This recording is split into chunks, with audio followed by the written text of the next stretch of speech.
सदगुरु कबीर साहेब की जय। एक बार परम पूज्य गुरुदेव जी के स्वागत में ताली बजाकर आप लोग अभिनंदन करें। बहुत बहुत धन्यवाद आप सभी सज्जनों को। आप सब लोग पधारे हुए हैं। परम पूज्य गुरुदेव जी व्यासपीठ पे पधार रहे हैं। आरती होगी क्या? नहीं, आप बोल दो। आप सभी लोग अपनी अपनी जगह पे बैठ कर के साहिब बंदगी करके प्रणाम करेंगे और अपना अपना स्थान ग्रहण करें। आज राजीव कुंभ के इस पावन धरा पे गुरुदेव जी का सुखद सत्संग समागम का आयोजन रखा गया है, जो समागम आज से प्रारंभ होकर 12 तारीख तक लगातार अविरल चलेगा। सारे तीर्थ धाम आपके चरणों में, सारे तीर्थ धाम आपके चरणों में। हे गुरुदेव प्रणाम आपके चरणों में। हे गुरुदेव प्रणाम आपके चरणों में। सारे तीर्थ धाम आपके चरणों में। हे गुरुदेव प्रणाम आपके चरणों में हो। हे गुरुदेव प्रणाम आपके चरणों में।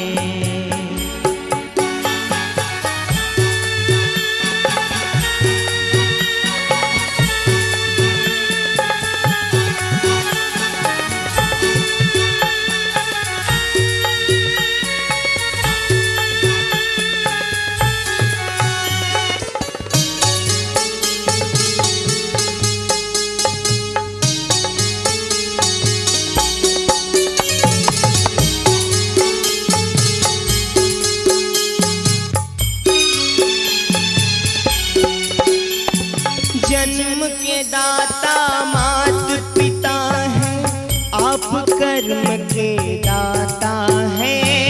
जन्म के दाता मात पिता है, आप कर्म के दाता है। वो गुरुदेव गुरुदेव जन्म के दाता मात पिता है, आप कर्म के दाता हो। जन्म के दाता मात पिता है, आप कर्म के दाता हो। आप मिला देते ईश्वर से, आप ही भाग्य विधाता हो। आप मिला देते ईश्वर से, आप ही भाग्य विधाता हो। दुखिया तन को रोगी मन को,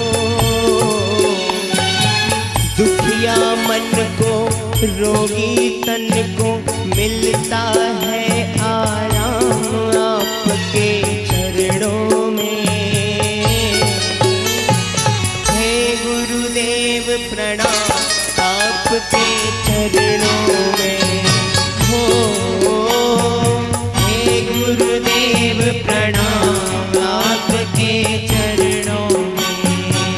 सभी प्रेम से ताली बजाते हैं। हे गुरुदेव प्रणाम आपके चरणों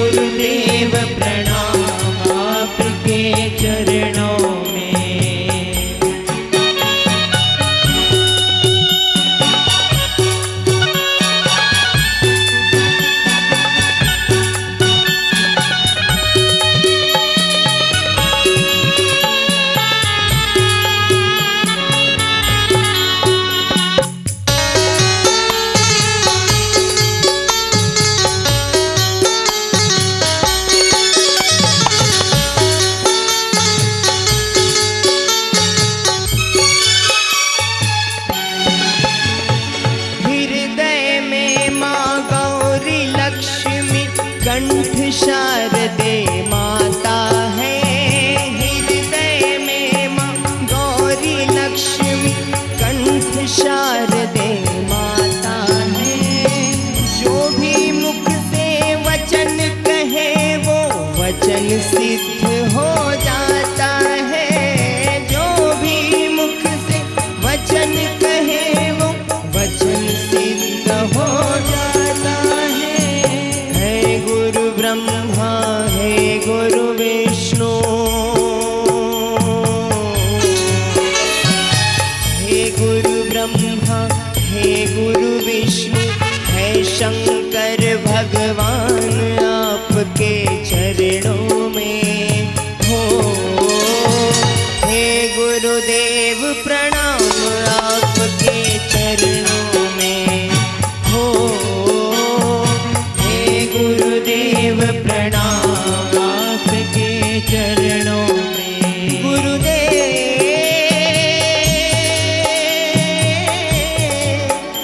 गुरुदेव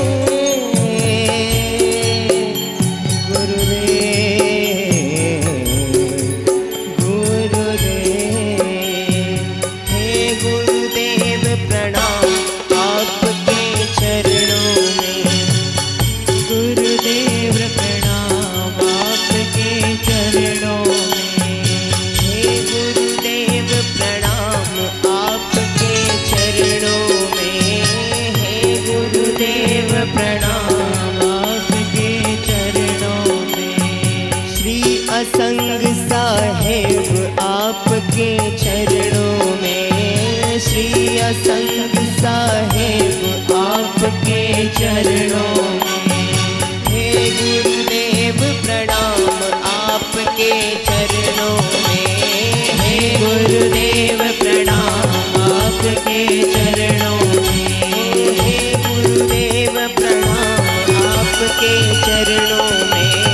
हे गुरुदेव आपके चरणों में।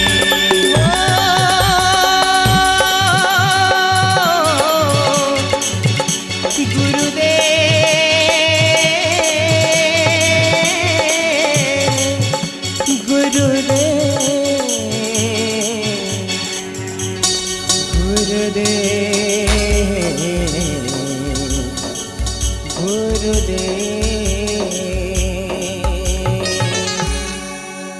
श्री सद्गुरुदेव भगवान की जय। प्रेम से बोलो राजीव लोचन भगवान की, कुलेश्वर महादेव की, परम पूज्य गुरुदेव की। आज हम सब के लिए परम सौभाग्य की बात है कि परम पूज्य गुरुदेव का आशीर्वचन आज से 12 तारीख तक लगातार हम सबको इस पवित्र पावन त्रिवेणी संगम में सुनने को मिलेगा। 12 तारीख तक प्रतिदिन 3 बजे से 6 बजे तक हम सब उनके सानिध्य का लाभ उठा सकेंगे। हमारे लिए परम सौभाग्य की बात है। और ये शुभारंभ के अवसर पर परम पूज्य गुरुदेव जी के श्री चरणों में प्रणाम करते हुए उनको बता दें कि इस वर्ष का जो कुंभ है, राजीव कुंभ कल्प, ये कई महीने में इतिहास रचने जा रहा है। और आज हम आपके प्रवचन के सुनने की आस में तो ही हैं, लेकिन शाम को गंगा आरती के साथ साथ 2.5 लाख दीपों का यज्ञ दीप प्रज्वलित कर इस छत्तीसगढ़ के 2.5 करोड़ जनता की खुशहाली और उनके कल्याण के लिए आज कामना करेंगे। और आप इस कार्यक्रम में आप भी उसमें विशिष्ट अतिथि के रूप में विराजमान रहेंगे। आपके सानिध्य में ये बहुत बड़ा कार्यक्रम होना है और उसमें हमारे प्रदेश के मुखिया डॉक्टर रमन सिंह जी भी विराजमान रहेंगे। तो मैं ज़्यादा समय न लेते हुए परम गुरु जी परम पूज्य गुरुदेव से प्रणाम निवेदन करते हुए कि आपने पिछले 1 दशक से लगातार हम सबका मार्गदर्शन किया है, चाहे सरखोर हो, चाहे सोनपैरी हो, चाहे विभिन्न गांवों के समागम हो, सब जगह आपने हम सबका बहुत अच्छा मार्गदर्शन किया।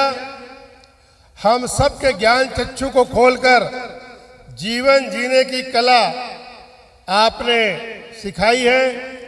और उन दिनों जब आप परसट्ठी में यहीं पर बेलाई घाट के आगे परसट्ठी गांव में जब आपका समागम चल रहा था, तो हम लोगों ने आग्रह किया कि राजिम कुंभ में भी आप सत्संग करें, क्योंकि यहाँ छत्तीसगढ़ के कोने कोने से लोग आते हैं। तो यहाँ भी आए, वहाँ उनको श्रीफल दे के हमने अनुनय विनय किया और आपने स्वीकार किया। उसके बाद से लगातार आप हम सब का मार्गदर्शन कर रहे हैं। हमारे लिए परम सौभाग्य की बात है, आपके सानिध्य में हम सबको बहुत ही एक प्रकार से प्रेम की अनुभूति होती है। आपके सानिध्य में ज्ञान प्राप्त होता है, आपके सानिध्य में रहकर हमें जीवन जीने की कला सीखने को मिलती है। आपका सानिध्य जीवन का सबसे बड़ा सुख हमारे लिए है और आज हम सब आपके सत्संग का लाभ लेंगे। मैं पुनः छत्तीसगढ़ सरकार की तरफ से, हमारे इस अंचल के रहने वाले सभी नागरिक बंधुओं की तरफ से और सभी श्रद्धालुओं की तरफ से, हमारे माननीय इस कुंभ के रचयिता माने जाने वाले माननीय बृजमोहन अग्रवाल जी की तरफ से भी, और माननीय हमारे मुख्यमंत्री जी भी आ रहे हैं, मैंने सरकार भी कह दिया, उन सब की तरफ से आपका इस त्रिवेणी संगम में हार्दिक स्वागत करते हुए, आपका अभिनंदन करते हुए मैं आपसे अनुरोध करूंगा कि हम सबका मार्गदर्शन करें। बहुत बहुत धन्यवाद। बहुत बहुत धन्यवाद श्री बजाज जी। ये अशोक बजाज जी गुरुदेव के अनन्य स्नेही परम भक्त हैं और अभी हमारे बीच में संस्कृति विभाग के जो संचालक हैं श्री जितेंद्र शुक्ला जी मौजूद हैं। आपसे आग्रह करते हैं कि आज प्रथम दिवस पे कार्यक्रम के शुभारंभ में आएं और माल्यार्पण करके गुरुदेव जी से आशीर्वाद प्राप्त करेंगे। और साथ में मैं सबसे महत्वपूर्ण व्यक्ति जिनके लिए आप लोगों को ताली जबरदस्त बजाना है, श्री गिरीश बिस्सा जी, ये पीछे हैं। इतनी जबरदस्त मैनेजमेंट है इनका, इतनी अच्छी व्यवस्था है। ये जो है श्री जितेंद्र शुक्ला जी, एक बार जोरदार ताली बजा के आप स्वागत करें आपका। बहुत बहुत धन्यवाद श्री जितेंद्र शुक्ला जी। ये गिरीश बिस्सा जी, इनके लिए जरा जोरदार ताली बजाइएगा आप लोग। ये जो प्रबंध देख रहे हैं, ये जो मैनेजमेंट देख रहे हैं, ये जो व्यवस्था देख रहे हैं, ये इन्हीं की है, गिरीश बिस्सा साहब की। और आप सबके लिए अभूतपूर्व व्यवस्था की है, बहुत बहुत धन्यवाद। और इस पूरे कार्यक्रम का आस्था चैनल से विशेष प्रसारण रखा है हमारे श्री गिरीश बिस्सा साहब का प्रयास है। इस पूरे कार्यक्रम को वो चाहते थे कि केवल छत्तीसगढ़ ही नहीं, पूरे भारत देश और पूरी दुनिया इस राजिम कुंभ को देख सके। तो उसके लिए उन्होंने इतनी विशाल प्रबंध किया है, आस्था चैनल पे विशेष प्रसारण रखा है पूरे कार्यक्रम का। एक बार हमारे गिरीश बिस्सा साहब के लिए और जोरदार उनको धन्यवाद करेंगे, उनका बहुत बहुत धन्यवाद। आपकी व्यवस्था से हमारी टीम बड़ी ही प्रभावित है और हम आपका बहुत बहुत धन्यवाद करते हैं। आइए अब गुरुदेव जी के अमृतवाणी का रसपान आप और हम सब लोग करेंगे। आज अमृतवाणी थोड़ी संक्षिप्त है क्योंकि गुरुदेव जी अभी मुख्य मंच के लिए भी प्रस्थान करेंगे, तो थोड़ा देर आप सभी लोग भाव श्रद्धा के साथ गुरुदेव जी के अमृतवाणी का रसपान करें। बोलिए सद्गुरुदेव की, पूज्य गुरुदेव श्री असंग साहेब की। धन्यवाद। जय हो। बंदहु गुरु पद पदों में परागा, सुरुचि सुबास सरस अनुरागा। बंदहु गुरु पद पदों में परागा, सुरुचि सुबास सरस अनुरागा। अमीय मूरी में चूरन चारु, शमन सकल भव रुजे परिवारु। समान सकल भव रुजे परिवारु। संत मिलन को जाइए तजी माया अभिमान, ज्यों ज्यों पग आगे धरे कोटिन यज्ञ समान। बार बार वंदना हजार बार वंदना, मेरे गुरुदेव को करोड़ बार वंदना। बार बार वंदना हजार बार वंदना, मेरे गुरुदेव को करोड़ बार वंदना। करोड़ बार वंदना अनंत बार वंदना, करोड़ बार वंदना अनंत बार वंदना। मेरे गुरुदेव को करोड़ बार वंदना, मेरे गुरुदेव को करोड़ बार वंदना। राम जी की वंदना, कृष्ण जी की वंदना, राम जी की वंदना, कृष्ण जी की वंदना। सद्गुरु कबीर की बार बार वंदना, सद्गुरु कबीर की बार बार वंदना।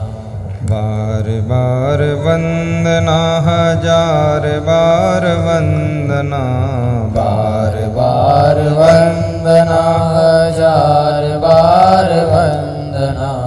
मेरे क्षमा देव को करोड़ बार वंदना, मेरे क्षमा देव को करोड़ बार वंदना। बार बार वंदना हजार बार वंदना, बार बार वंदना हजार बार वंदना। सद्गुरु कबीर को बार बार वंदना, सद्गुरु कबीर को बार बार वंदना। संतों की वंदना, भक्तों की वंदना, संतों की वंदना, भक्तों की वंदना। मेरे क्षमा देव की बार बार वंदना, मेरे क्षमा देव की बार बार वंदना। बार बार वंदना हजार बार वंदना, बार बार वंदना, हजार बार वंदना। सद्गुरु कबीर की बार बार वंदना, सद्गुरु कबीर की बार बार वंदना। बोलिए सद्गुरु भगवान की जय।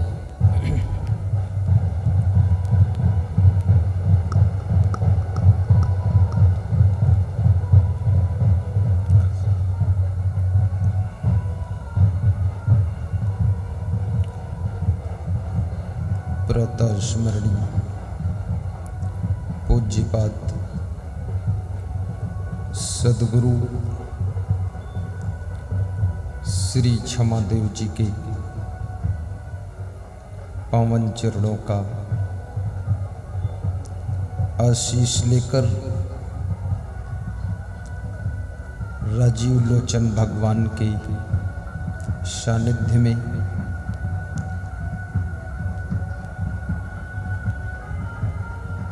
छत्तीसगढ़ के प्रतिवर्ष होने वाले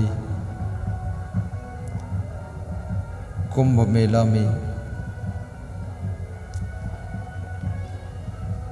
भारत देश की महान भूमि छत्तीसगढ़, जहाँ पर भगवान श्री राम की माँ की जन्मस्थली है, ये छत्तीसगढ़ की धरा यहाँ की बेटी कौशल्या ने भगवान राम को जन्म दिया था। तीर्थ नगरी नवापारा राज्य में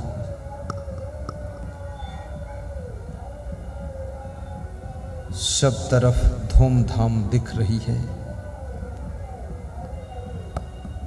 अपना अपना हारन माइक सब बजा रहे हैं, कोई ढोल पीट रहा है,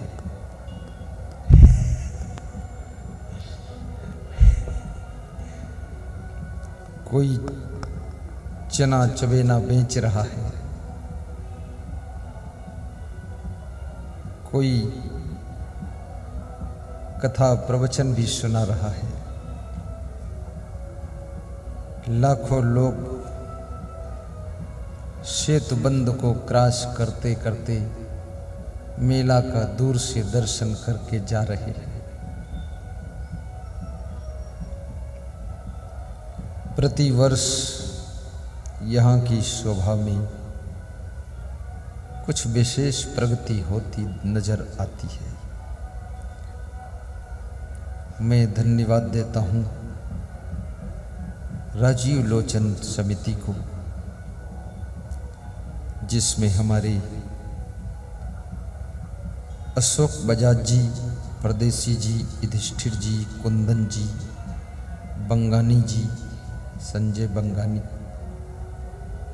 तनु मिश्रा, सौरज जी और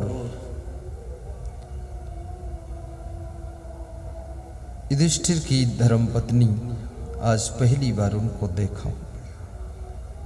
बहुत हिम्मत करके आई है और युधिष्ठिर जी उनको लाते भी नहीं, छिपा के रखते। युधिष्ठिर जी ने बड़ी मुश्किल से कहा ये मेरी, आगे कुछ नहीं कहा, ये मेरी। और समस्त माताएं बहनें, समस्त पुरुष बंधु, समस्त संत महात्मा,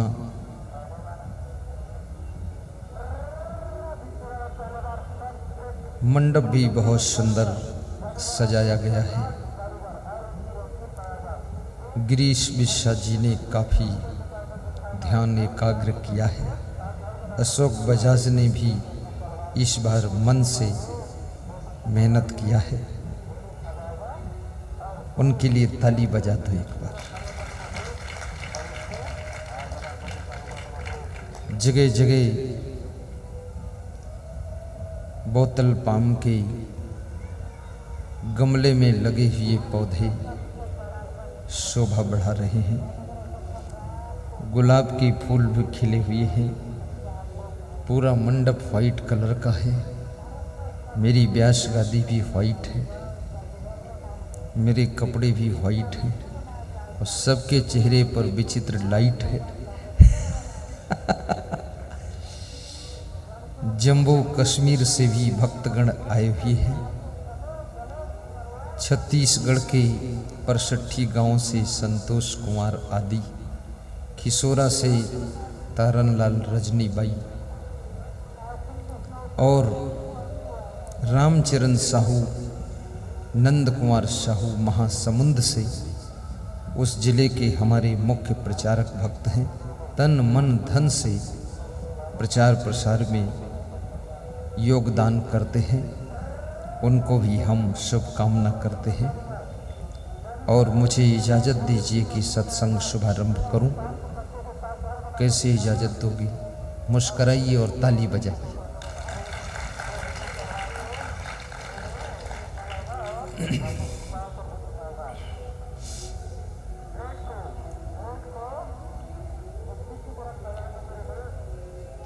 संत कबीर का नाम आपने सुना होगा। कबीर से बहुत लोग डरते भी हैं, सोचते हैं ये सत्य बोलने वाला साधु चोट कर सकता है। घर में यदि कोई सत्य बोलता है तो उससे भी लोग डरते हैं और उससे कहते हैं बहुत खरेखर मत बोलो। परंतु कबीर की गहराइयों को समझना और कबीर की ऊंचाइयों को छूना, ये दोनों आत्यांतिक श्रद्धा के द्वारा ही संभव होता है। आज मैं आपके बीच में 3 प्रश्न करूंगा, कबीर से, कृष्ण से और महात्मा विदुर से। जिस समय महाभारत की तैयारियां चल रही थी, युद्ध होने के दिन निकट आ रहे थे, सबके दिलों में घबराहट होती जा रही थी। जब तुम किसी अच्छे कार्य की तैयारी करते हो तो आपके मन में निडरता और प्रसन्नता बढ़ती है। और जब तुम किसी खतरनाक कार्यों की तैयारियां करते हो तो तुम्हारे अंदर भय, घबराहट, चिंता और टेंशन बढ़ती है। मनुष्य जब जब गलती करने के लिए सोचता है, सोचने से ही उसके मन में अशांति होने लगती है, हलचल होने लगती है। और जब जब तुम कुछ अच्छा करने के लिए सोचते हो, करते तो नहीं हो, बात को करोगे, लेकिन केवल सोचते हो तो ही तुम्हारे मन में प्रसन्नता और खुशी की लहर उठने लगती है।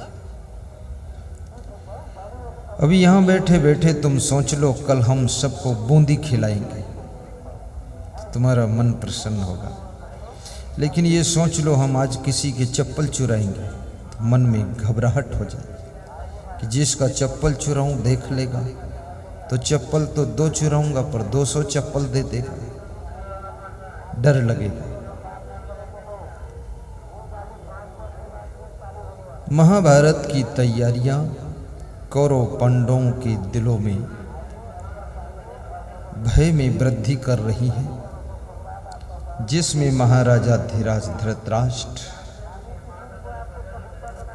की शांति समाप्त हो चुकी है। जो जितनी ज्यादा गलती करता है उसको उतनी ही ज्यादा मानसिक प्रताड़ना की सजा मिलती है। कोर्ट सजा देगी कि नहीं देगी, लोग सजा देंगे कि नहीं देंगे, और ऊपर सजा मिलेगी कि नहीं मिलेगी, लेकिन जहां तुम रहते हो तुम्हारा मन आपको सजा देना शुरू करता है। महाराजा धीराज धृतराष्ट्र की नींद उड़ जाती है, और जब मनुष्य बेचैन होता है, अशांत होता है, नींद नहीं आती है, दुख होता है, तब वो सत्संग की ओर बढ़ना शुरू करता है। क्योंकि सत्संग दुख का असली ट्रीटमेंट है, तुम्हारी चिंताओं को दूर करने का असली सच्चा इलाज है सत्संग। राजा भर्तृहरि जब बहुत दुखी हुए तो सत्संग की शरण में चले गए और स्वयं साधु बन गए।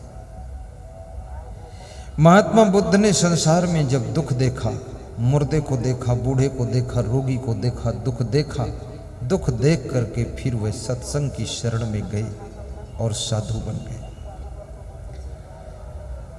इस संसार में दुख देखना बहुत कठिन है, दुख भोगना आसान है। दुख तो सभी भोग रहे हैं, फिर भी दुख दिखाई नहीं दे रहा। जिस दिन तुमको अगर सांप दिखाई दे जाए ये सांप है, तो तुम उसके ऊपर पैर नहीं रखोगे। लेकिन तुमको सांप नहीं दिख रहा है, वो तुमको रस्सी दिख रही है, और वो सांप काट लेता है, जहर चढ़ता है, तो भी तुम सांप को नहीं देखते हो। जहर का इलाज करते हो, पर सांप से बचने की कोशिश नहीं करते। महात्मा विदुर को धृतराष्ट्र याद करते हैं, और जिस क्षण तुम किसी संत को याद करते हो, किसी महात्मा को याद करते हो, तुम्हारे विचारों में पवित्रता का प्रवेश होता है। विदुर इतने सरल संत हैं, महात्मा हैं, धृतराष्ट्र के याद करने से तुरंत उपस्थित होते हैं। कुछ लोग ऐसे होते जिनको तुम याद करो और उनको सूचना मिल जाए कि मुझे याद किया है, तो अपार खुश होते हैं और तुरंत चल देते हैं, मिलते हैं। और कुछ लोग ऐसे होते हैं अभिमानी टाइप के, अरे बार बार याद करते हैं, बाद को चलेंगे, टालते हैं। विदुर के हृदय में कपट नहीं। हस्तिनापुर के राजमहल में प्रवेश करके विदुर पूछते हैं, राजन कैसे अचानक याद कर लिया मुझको? ये मेरा सौभाग्य है कि आपने मुझे याद किया है। जब तुम्हें कोई याद करे तो समझ लेना तुम्हारे में कोई विशेष क्वालिटी है, कुछ तुम योग्य हो, तुम महत्वपूर्ण हो, तुम कोई काम आ सकते हो, इसलिए तुम याद किए गए हो। अन्यथा इस दुनिया में जो किसी काम का नहीं रह जाता है, वो किसी को याद भी नहीं आता है। इसलिए हमेशा महत्वपूर्ण बने रहने की कोशिश कीजिए, अपनी योग्यताओं में निखार लाइए।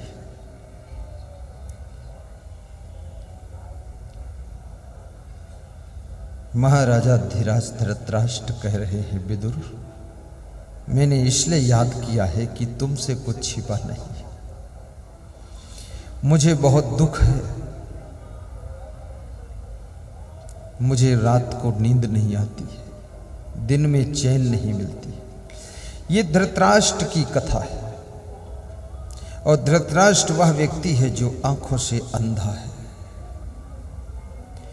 और आंखों से अंधा व्यक्ति उतना नहीं भटकता है जितना भीतर से अंधा व्यक्ति भटक सकता है।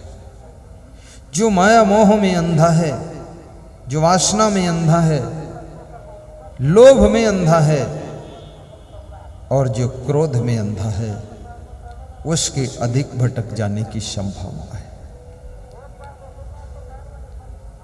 मोह भी मनुष्य को अंधा बना देता है।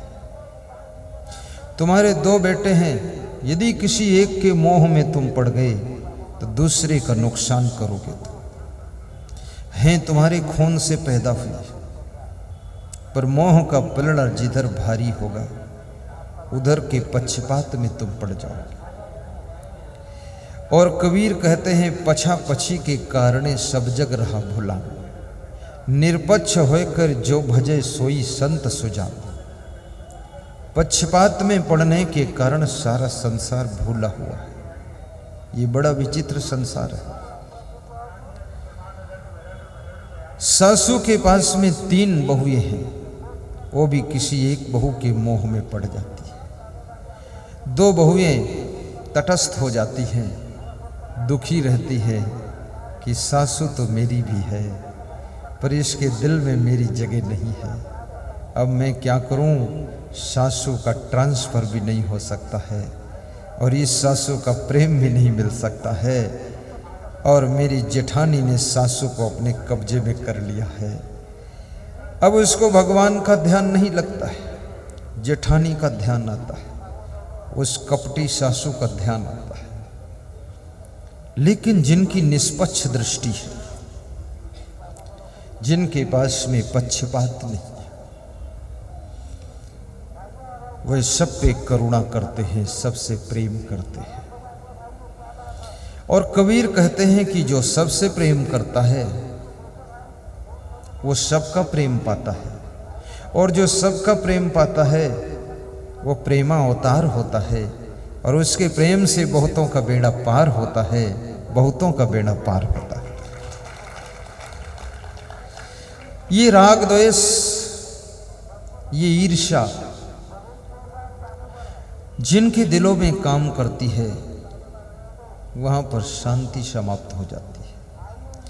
श्री कृष्ण से अर्जुन ने पूछा कि हे कृष्ण, ये जीव को शांति क्यों नहीं मिलती है? ये तीर्थ में भी नहाता है पर वैसा का वैसा रहता है, ये मंदिरों में खूब घंटी बजाता है पर घर में आकर फिर घंट घड़ियाल फोड़ता है, और ये जाकर के मस्जिद में अल्लाह इल्लल्लाह उलिल्लाह सब करता है, लेकिन फिर मांस मछली मुर्गा खाकर इल्लल्लाह कर देता है। इसका कोई आचरण सुधरता ही नहीं, इसका खान पान भी नहीं सुधरता है।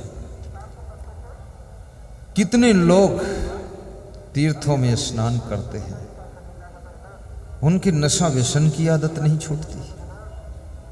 डुबकी तो बहुत मारा, 1 साल डुबकी मारा तो सिगरेट पीते थे, दूसरे साल डुबकी मारा तो दारू भी पीने लग गए। तो उनसे पूछा गया, इतना डुबकी मारते हो फिर भी ये डूबे हो बुराइयों में? तो वे कहते हैं कि साल भर की बुराइयों का पाप एक बार की डुबकी में धुल जाता है, तो कितना पाप करूं फर्क क्या पड़ता है, जितने पाप होंगे उतनी डुबकी मार दूंगा, सब पाप धुल जाएंगे। लेकिन याद रखना, तीर्थ में पाप तुम्हारे धुल नहीं सकते हैं। तीर्थ के पास में जाकर के जब तुम पाप कभी ना करने का संकल्प लोगे और सत्संग के तीर्थ में भी डुबकी लगाओगे और तुम्हारा मन कर्म वाणी सब निर्मल हो जाएगा, तब पाप ताप संताप सब धुल जाएंगे और जीवन पवित्र हो जाएगा। ये तीर्थ की महिमा इतनी क्यों बढ़ाई गई? इसके पीछे रीजन है कि तीर्थ स्नान के माध्यम से लोग आ सकते, इकट्ठे हो सकते। मैंने गायत्री धर्म के प्रचारक पंड्या जी से पूछा कि इतना बड़ा यज्ञ 1,08 कुंडी में कुंडी करते हो, इससे क्या फायदा? बोले इस यज्ञ के बहाने लोग इकट्ठे हो जाते हैं, तो थोड़ा सत्संग सुना देता हूँ। यज्ञ से तो वातावरण शुद्ध होता है थोड़ा बहुत, लेकिन जब सत्संग ये सुन लेते हैं तो इनका आचरण भी शुद्ध हो जाता है, आचरण शुद्ध होता है। आज छत्तीसगढ़ की सरकार ने कितना बड़ा प्रबंधन किया है, साधु संतों को भी बुलाया है, क्योंकि उनको मालूम है एक तीर्थ तो ये महानदी, सोढ़ुर और पैरी तीनों नदियों का संगम है। राजीव लोचन भगवान, लोमस ऋषि और क्या है कुलेश्वर महादेव, उनका भी तीनों का संगम है। और इधर हर मत पंथ के साधु संतों का संगम है। कबीर पंथ के भी संत यहाँ आए हैं, सन्यासी भी हैं, वैष्णव भी हैं, नागा बाबा भी है यहाँ, और कौन कौन पंथ जिनका नाम नहीं सुना वो भी है, पंडोखर भी है। सभी पंथों का संगम, सभी संतों का संगम, सभी भक्तों का संगम, ये संगम बनाने वाली सरकार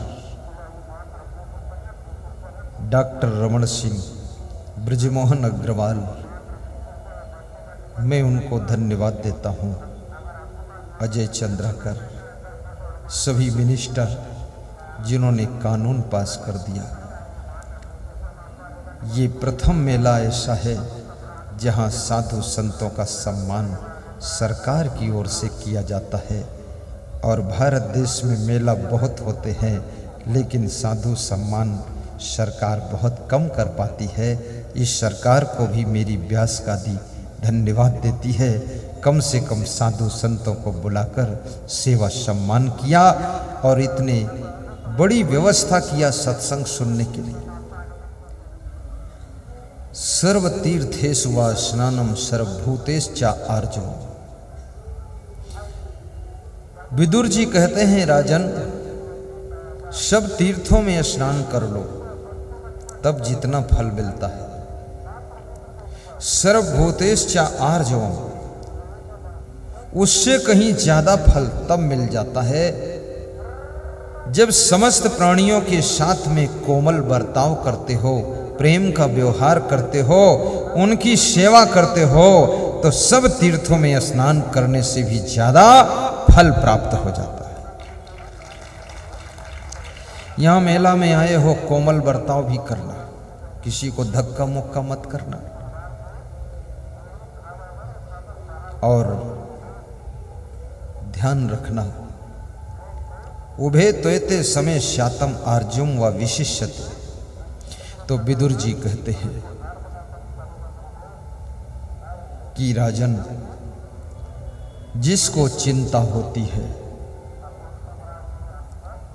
सबसे पहले टेंशन वाला व्यक्ति, उसकी पहचान होती है कि रात को नींद नहीं आती, भोजन खाने में उसे स्वाद भी नहीं आता है, वो खाते समय भी चिंता में ही रहता है। और कितनी अच्छी गाड़ी उसके पास हो, लेकिन गाड़ी का भी आनंद नहीं आता है। तुम बहुत से लोगों को देखते हो, बड़ी अच्छी गाड़ी है लेकिन उसका आनंद वो नहीं ले पा रहे। वे गाड़ी में बैठे हैं और उनके भीतर चिंता बैठी है, टेंशन बैठी है। ये चिंता, ये टेंशन, ये तनाव, क्या कोई ऐसा उपाय है जो टेंशन मुक्त प्रबंधन हो सके? तनाव मुक्त मैनेजमेंट करने की कला सीखो। बहुत सी चीजें हैं जो आपके हाथ में है और बहुत सी चीजें ऐसी हैं जो तुम्हारे हाथ से बाहर है। जो तुम्हारे कंट्रोल से बाहर हैं उनको कंट्रोल करने की कोशिश छोड़ दीजिए, और जो कंट्रोल के अंदर हैं उनको कंट्रोल में बनाए रखिए। जो प्राप्त हो गई हैं चीज़ें उनका आनंद लीजिए, जो अभी प्राप्त नहीं हुई है उनके लिए प्रयास कीजिए, और प्रयास से भी नहीं प्राप्त हो रही है तो मन से उनका त्याग कीजिए और जो है उसका आनंद लीजिए।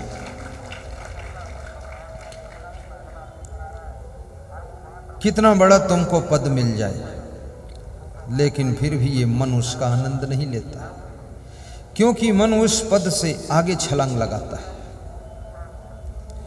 और ज्यों ही आगे छलांग लगाता है तो जहां पर तुम पद पर प्रतिष्ठित हुए हो उसके आनंद से वंचित हो जाते हो।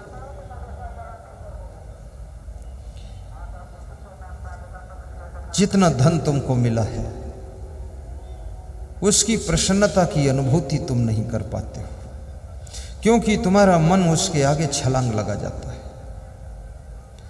इसलिए आप देखते हैं कि धनवान भी दुखी है, बड़े बड़े पद पर बैठने वाले भी दुखी है, परंतु जिनको जीने की कला आ गई उनके पास जो है वो पर्याप्त समझते हैं, और जो और जरूरत है उसके लिए प्रयास करते हैं, और जो प्राप्त हो गया है उसका सुख भोगते हैं।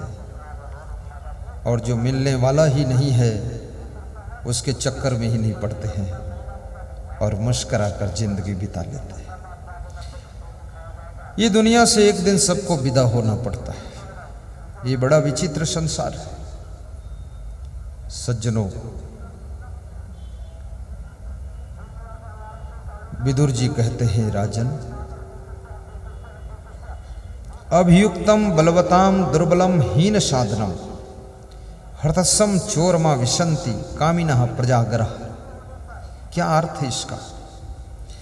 विदुर जी कहते हैं, राजन, रात में उनको नींद ना आने का रोग लग जाता है जिनका किसी बलवान से विरोध हो जाता है।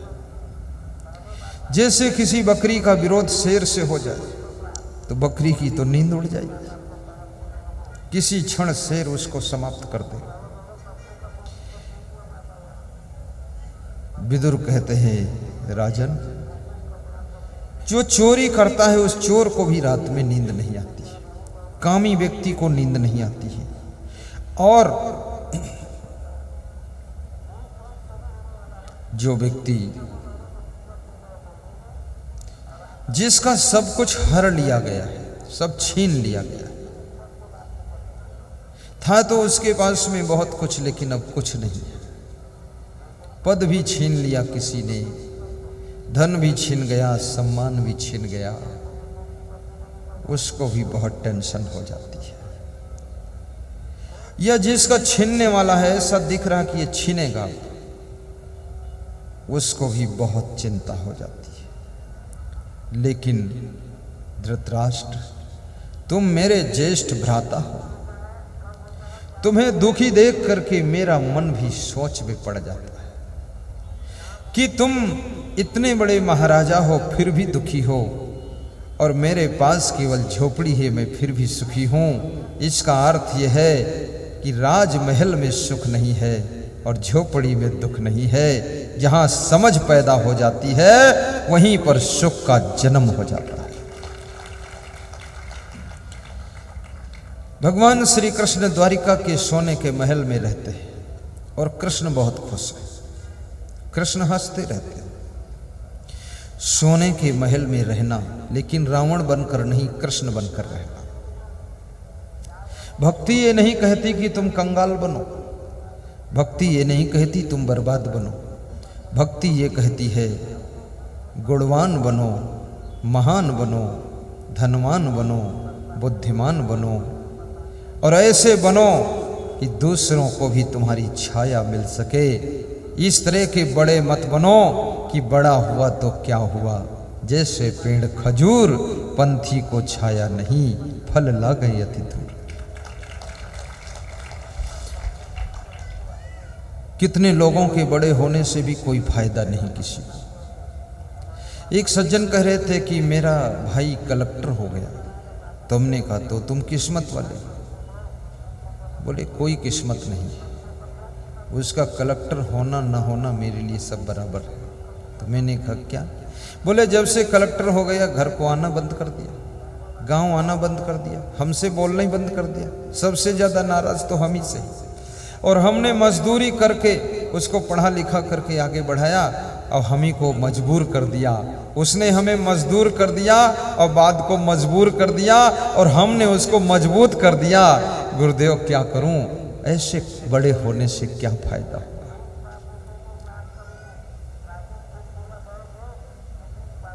तुम अगर किसी के भाई हो, धनवान बन गए, तो आपकी छाया बहनों पर भी पहुंचनी चाहिए, आपकी छाया भाइयों पर भी पहुंचनी चाहिए, आपकी छाया पड़ोसियों के ऊपर, गांव वालों पर भी पहुंचनी चाहिए। खजूर बन गए, छाया भी इतनी दूर है कि कोई वहां ले नहीं सकता, और फल भी इतनी दूर है कोई चढ़ के खा नहीं सकता, और फल के अंदर गुठली ज्यादा है, रस है भी नहीं। कबीर ने एक दोहा लिखा, बड़ा मजेदार दोहा है कि साईं इतना दीजिए जामे कुटुंब समाए, मैं भी भूखा न रहूं साधु न भूखा जाए। इस दोहे में बड़ा रहस्य छिपा हुआ है। कबीर कहते हैं, साईं मुझे इतना दे देना जिसमें मैं भी भूखा न रहूं और मेरा परिवार भी भूखा न रहे। और यदि द्वार पर कोई अतिथि साधु आ जाए तो भूखा लौट करना चाहिए, उसको भी एक रोटी खिला सको। तो कबीर ने बड़ी मजेदार बात कही है। कबीर थोड़ा मजाक किया भी है। कबीर कहते हैं साईं ने जिनको बहुत ज्यादा दे दिया है तो वह भी भूखे ही सो जाते हैं, और उनके द्वार से अतिथि भी भूखा चला जाता है। उनके गेट पर बोर्ड लिखा रहता है, खतरनाक कुत्तों से सावधान। वहाँ अतिथि देवो भव का बोर्ड नहीं मिलता है। कुत्ते पालतू ऐसे रखें जो टांग में काट लें, ऐसे लोगों के यहाँ साईं ने दिया तो बहुत है, लेकिन खुद इसलिए नहीं खा सकते कि बीमारियां इतनी हैं। मीठा नहीं खा सकते क्योंकि शुगर है, नमक नहीं खा सकते क्योंकि बीपी हाई है, और ज्यादा आराम भी नहीं कर सकते क्योंकि डॉक्टर ने कहा है थोड़ा चलते रहो चलते रहो। अब खुद भी भूखे रह रहे हैं। डॉक्टर ने कहा चोकर की रोटी खाना। अब गेहूं की रोटी उनके कुत्ते खा रहे हैं, वो चोकर की रोटी खा रहे हैं।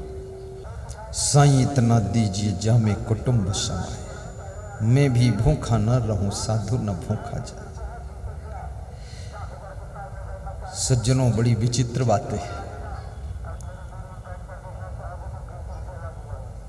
सबसे पहले आपका स्वास्थ्य अच्छा रहना चाहिए। नंबर 2, आपका मन भी अच्छा रहना चाहिए। कितने लोगों के शरीर स्वस्थ हैं लेकिन मन बड़ा बीमार है, मन में छल कपट चालाकी सब भरा हुआ। महात्मा विदुर कहते हैं धृतराष्ट्र अपने मन को निर्मल बनाओ, और निर्मल मन जन सो मोहि पावा, मोहि कपट छल छिद्र न भावा। कबीर कहते हैं निर्मल मन हो जाए तो क्या होगा। कबीर मन निर्मल भया जैसे गंगा नीर, और पाछे पाछे हरी फिरे कहत कबीर कबीर। शिवरी का मन निर्मल हो गया। शिवरी राम को ढूंढने नहीं गई, राम शिवरी को ढूंढकर उसके यहां पहुंच गए। विदुर का मन निर्मल हुआ तो कृष्ण उनके झोपड़ी में कुटिया में पहुंच गए। रावण का मन निर्मल नहीं था तो भगवान राम ने रावण को दुनिया से विदा कर दिया। विभीषण का मन निर्मल था तो उन्हें गले लगाकर तिलक लगा दिया। याद रखना, निर्मल मन होगा तो पाछे पाछे हरी फिरे कहत कबीर कबीर।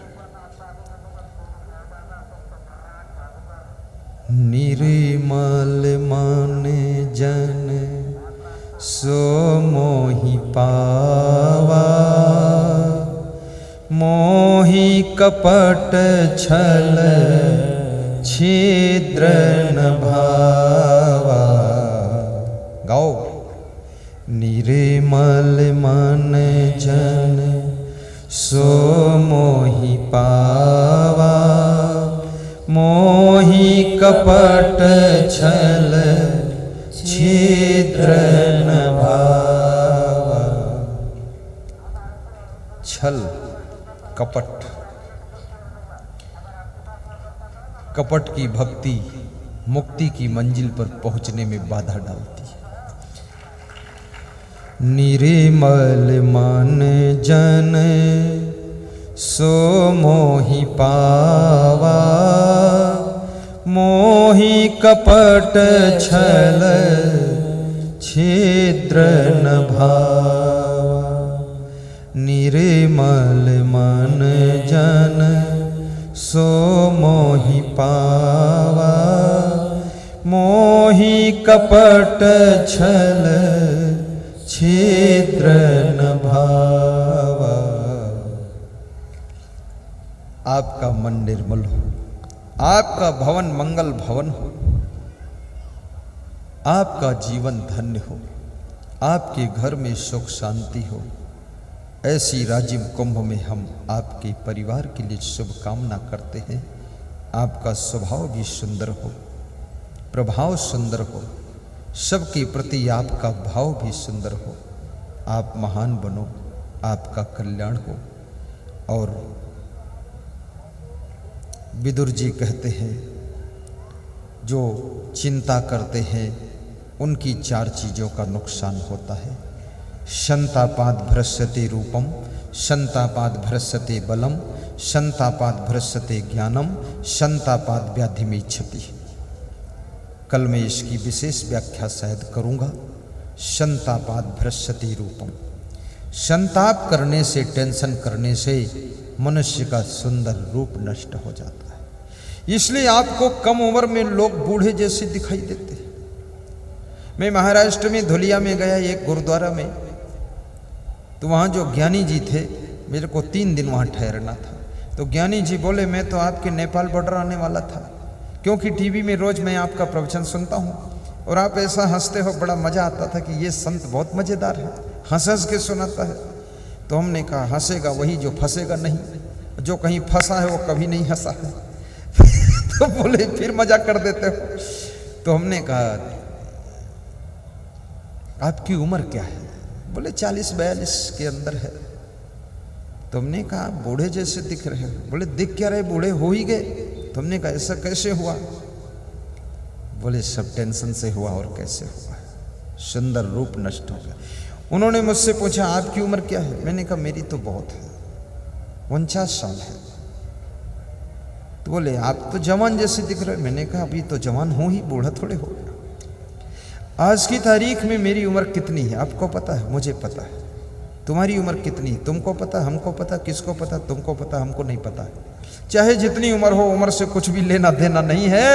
उम्र चाहे बूढ़े हो जाओ, जवान हो जाओ, जवान बने रहो, बचपन बना रहे, लेकिन एक बात याद रखना, अगर एक क्षण जीना तो भी अच्छे ढंग से जीना, यही जीना सार्थक होगा, अन्यथा जीने से कोई फायदा ना होगा। जिंदगी ऐसी बना जिंदा रहे दिल साद तू। धन्यवाद। वीडियोग्राफी चल रही है और विशेष प्रसारण भी होगा। जिंदगी ऐसी बना जिंदा रहे दिल साद तू। तू न हो दुनिया में तो दुनिया को आए याद तू। और ये जिंदगी ऐसी बना, ऊंची आवाज में लगाइए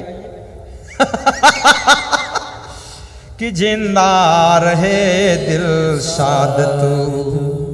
मैं बहुत तरीके से गाता हूं। क्यों? क्योंकि मैंने गाना कहीं सीखा नहीं। ताल राग सुर कुछ नहीं, ताल हो न हो तालाब भी नहीं होना चाहिए। जिंदगी ऐसी बना जिंदा रहे दिल साद तू।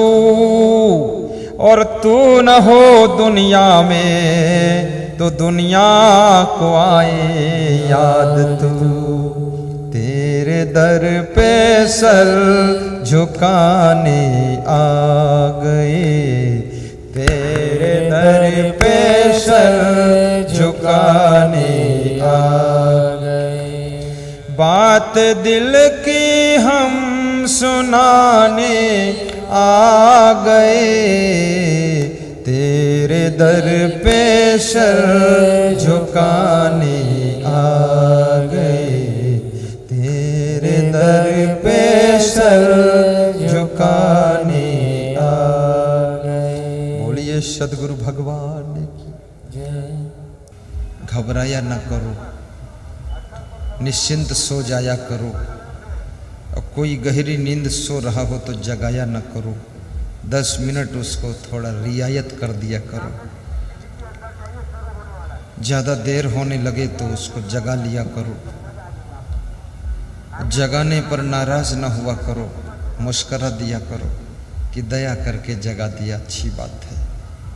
चाणक्य ने कहा है शेर सो रहा हो तो जगाना नहीं चाहिए, सांप सो रहा हो तो जगाना नहीं चाहिए, शत्रु सो रहा हो तो जगाना नहीं चाहिए, बर्रैयाँ ये मधुमक्खी सो रही हो तो इनको जगाना नहीं चाहिए, और बच्चा सो रहा हो तो उसको जगाना नहीं चाहिए, और कुछ नहीं, इतना ही। विद्यार्थी सो रहा हो तो टाइम पर जगा देना चाहिए। मित्र सो रहा हो, कहीं उसे जाना है तो जगा देना चाहिए। और क्या है, इतना बहुत है। तुम्हारी वाइफ सो रही हो तो उसको जगा देना चाहिए, जरूरत है तो। पति सो रहा है, उसको जगा देना चाहिए यदि ट्रेन पकड़नी है तो। और तुम्हारा गुरु सो रहा है, उसे प्रवचन में जाना है तो जगा देना चाहिए। तुम्हारा चेला सो रहा है, जरूरत है तो उठा देना चाहिए, और जरूरत नहीं है तो एक लोरी और सुनाकर इनको और गहरा सुला देना चाहिए। सोने दो इन लोगों को, सीधे बैठ जाओ।